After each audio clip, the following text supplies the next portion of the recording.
ادھر قریش کا لشکر احد پہاڑ کے سامنے وادی میں ڈیرا ڈال چکا تھا۔ آپ صلی اللہ علیہ وآلہ وسلم ابھی شہر سے باہر نکلے تھے کہ منافقوں کا سردار عبداللہ بن ابی یہ کہہ کر اپنے 300 ساتھیوں کے ساتھ لشکر سے الگ ہو گیا، آپ نے چونکہ میری رائے کا احترام نہیں کیا اس لیے میں آپ کے ساتھ نہیں چل سکتا۔ اب اس موقع پر اس نے یہ بہانہ کیا، دراصل یہ شخص منافق تھا۔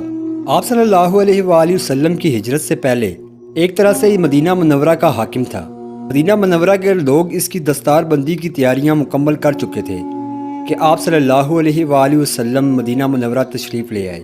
اس طرح ہجرت کے بعد اس کی سرداری خاک میں مل گئی، دستار بندی دری کی دری رہ گئی۔ اب اس کی خواہش تھی کہ کسی طرح مسلمان کمزور پڑ جائے، چنانچہ پہلے تو اپنے 300 سواروں کے ساتھ اسلامی لشکر میں شامل ہو گیا، لیکن عین موقع پر اللہ کے رسول صلی اللہ علیہ وآلہ وسلم اور مسلمانوں سے دھوکہ کیا۔